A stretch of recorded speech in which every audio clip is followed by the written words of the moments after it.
Hey, hi Tony. It's been a really interesting year this year. January seemed to be a lot more rosier. We saw markets rebounding.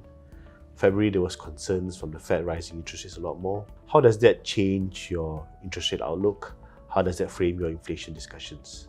Okay, we think there's enough evidence to show that inflationary trends do look like they're improving, and that maybe it'll take a little time, but over the course of the year, we think by the end of the year, the inflation numbers should get to sort of below 3% and be a level that starts to make everyone more comfortable, and should be a level that implies that the Fed doesn't have to necessarily keep up with their interest rate hikes anymore. Tony, has your view changed on the markets and the outlook on the back of SVB and Credit Suisse events?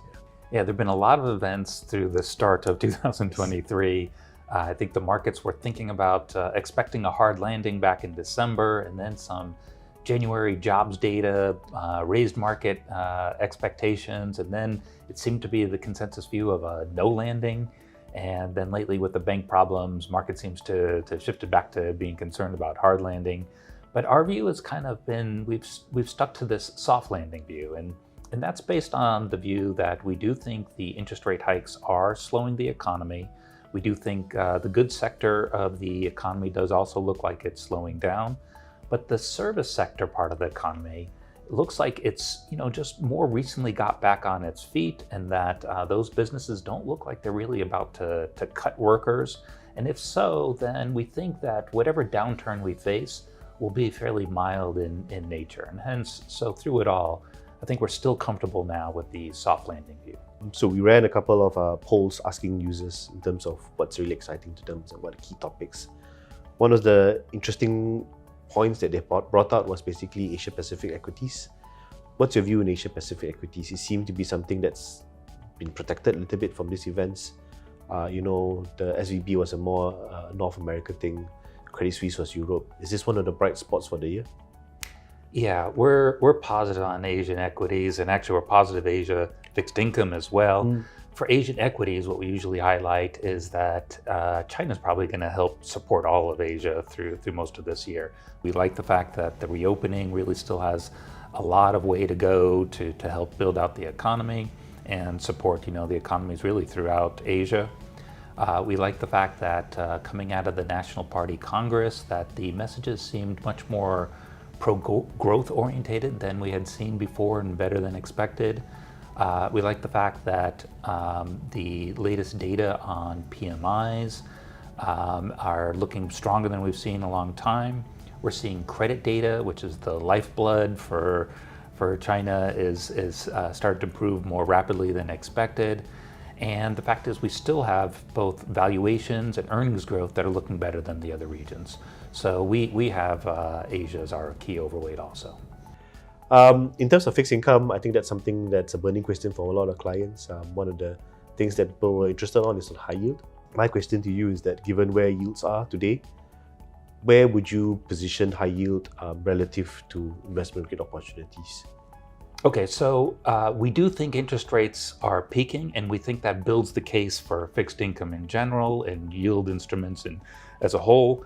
But actually, I think it's probably too early for high yield, as we're still in this period where we're expecting some sort of slowdown. And our view is it's probably a soft landing, but there's uncertainties around it. And the nature of the slowdown will sort of have more an impact on high yield instruments, where you're more at risk of having some defaults as you go into a downturn. I'm more comfortable with either the good quality investment grade or government bonds and taking those yields.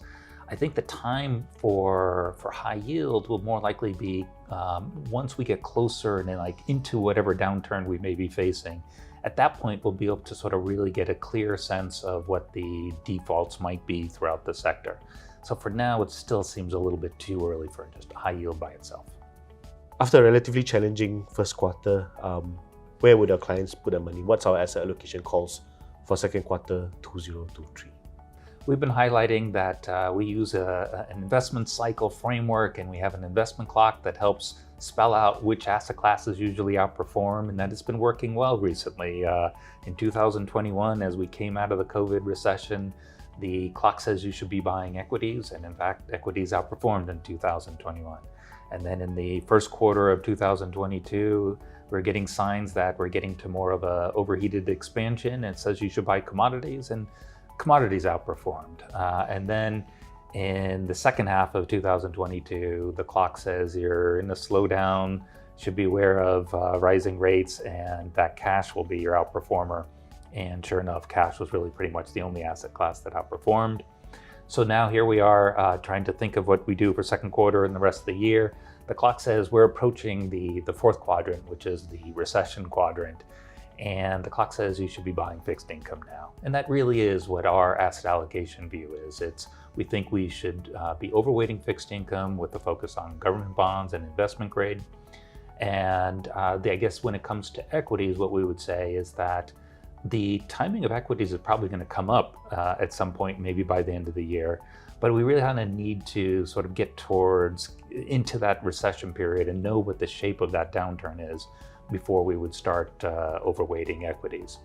The other asset classes like commodities, alternatives, we're kind of more neutral, and we've started to downgrade cash back to being underweight at this point. It's really, really an exciting time to invest. Thanks, Tony, for your time today. Thanks, my pleasure.